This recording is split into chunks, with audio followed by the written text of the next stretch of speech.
Ooh, hello everyone, it's Simmo here to talk about the latest info regarding the Isle of Rima.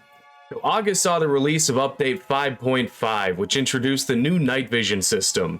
The reception was very divisive. People like myself really liked the new direction the dev team took with the ENVG-inspired night vision, but for many others it seemed to cause headaches and eye strain, and after taking in the feedback from the community, this month's dev blog indicated the developers are working on a fix to ease the strain caused by the night vision. If they can't seem to find a resolution to this issue quickly, the night vision will be removed until one can be found. So rest assured, if you had an issue with this new night vision system, there is a fix on the way.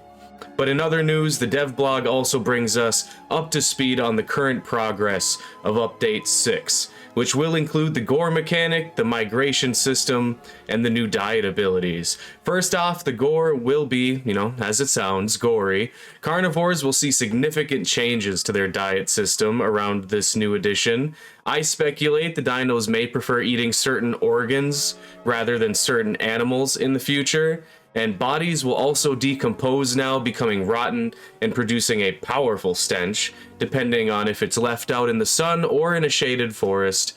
Additionally, the bodies will ultimately become skeletons, and these will still be interactable, I would assume by, more of a scavenger class of carnivore, may be able to crack open the bones and eat that sweet marrow inside, snack on some of that, finely fermented flesh. But next, the migration system for the herbivores will be cycling through different preferred plants instead of having these same foods constantly, from what I understand of the changes that'll be coming. This will cause herbivores to more unpredictably travel around the map in search of new foods in order to keep their diet buffs, and the buffs themselves will also be changing depending on the foods that you eat. Different combinations of preferred foods will yield buffs that can be mixed depending on the player's choices, giving players more agency over how they play and what they value in their characters. So if you maybe need to, really need to heal up, there should be a food combination that will allow your character to actually heal faster. If you want more stamina, there'll be a combination for that as well, and etc., etc. But additionally, Philippe tells us that there will be changes coming to the skin system in the addition of an eye color selector. Being able to customize that is something that I know a lot of people have been calling for. Some human structure items seem to be in the works as well, such as Dino's ability to manipulate gates and doors around human buildings. Automatic light systems around the island, which Philippe hinted at having some kind of tie-in with the game's lore as well, so it'll be interesting to see exactly how that comes about. Finally, in Philippe's entry in the dev blog, he concludes his portion by saying that they are working on improved vocals, interactive foliage, and even getting some work done on burrowing. So, very cool stuff from Philippe. Never fails to deliver, that guy. The next developer we have is DM4, the programmer. One of the programmers, as Philippe is as well. DM4 tells us about their work with the Dilophosaurus and its locomotion through the water. How it moves quickly and even has sort of like a dolphin-like breaching ability. On top of that, DM4 talks about how they're working on a climbing ability, and the challenges of getting a system like that to work well and look good. He doesn't give us any details on what dinos will have that climbing ability, but for those of you who've been paying attention, you'll know that the Ceratosaurus is slated to be an arboreal predator. It'll be climbing trees and pouncing from above, so that'll be very cool. Amarok has a short and sweet update in the dev blog. Amarok, who's one of the team's programmers, has been working to resolve the issue of server numbers being incorrectly displayed, as well as improving the game's AI performance. He's also been working on introducing the new flying scavenger, Ceratosaurus, and turns out that little monster is going to be able to raid nests in the future, presenting a danger to unattended nests and hatchlings. So definitely something to consider in the future. Pterodactylus will not, and compies, I believe, will not just be background cannon fodder. They will pose a threat to the little ones. Now, Tapwing, who's the Isle's 2D artist, released probably one of their two of their most anticipated arts to date, the Allosaurus, which we saw earlier in August.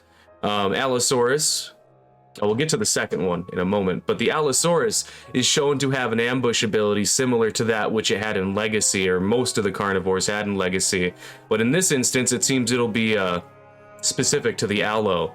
And it's going to heavily rely on its arms in combat for slashing and grabbing at targets. It may also be able to end up carrying bodies with its arms, leaving itself able to bite and call, as where most other carnivores carry bodies in their mouth, so that leaves them defenseless, but that may not be the case for the Allo. Now, the other concept is the Quetzalcoatlus, which is currently the only other known and confirmed, as far as I know, flyer that is slated to come to the Isle of Rima. This flyer is massive, like the size of a giraffe. The apex predator of the skies, and it will pose a threat wherever they are. It's seemingly capable of grabbing smaller animals while in flight, based on this concept art. Also able to fight off some smaller dinos while on the ground. But it definitely it has to worry about what's in its weight class, because we do get this really cool look of a pair of Quetzalcoatlus on the monorail, screaming at a curious T-Rex. But the one that really seems to have people excited is this image of what appears to be humans putting together a robotic Quetzalcoatlus. This certainly leaves me with a lot of questions, but I'm really excited to see what you guys think in the comments down below. If you guys got any cool theories, please leave a comment. But keeping things moving here, this is a long dev blog. We got a lot to get through. But we have Brian, the animator, one of the longest standing members of the Isle dev team. Brian's been working on getting the Dilophosaurus all fleshed out with some awesome animations, and his stuff is always top quality. Best in the biz, if you ask me. And it's proven to be quite tricky for him. Apparently the Therizinosaurs in general just pose a bit of a challenge with what to do with those big old grabbers. But once the Dilophosaurus is complete, Brian's going to be moving on to other dinos, new and old. In addition, for many of us Isle veterans, we have something to look forward to. Brian indicates that he will be looking to do some streams in the near future. And if any of you guys have been missing his emu, Jerry, you'll definitely be looking forward to that. I know I am. Certainly the best emu out there, and I can't wait to see that guy make another appearance. But now we have Visual Tech 48, the environmental artist on the team. They've been working on adding weathering to the human buildings that will be featured in the game. From what I understand of the Isle's lore, we've got very much the Lost World, Jurassic Park kind of situation going on here, where the buildings have been abandoned for quite some time. So these buildings, as they currently stand, look practically brand new, but that is not going to be the case.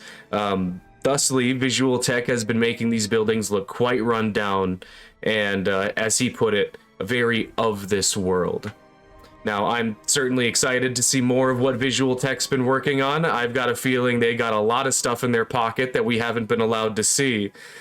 So, we'll be keeping our eyes on you, Visual Tech, and I'm certainly excited to see more, my friend.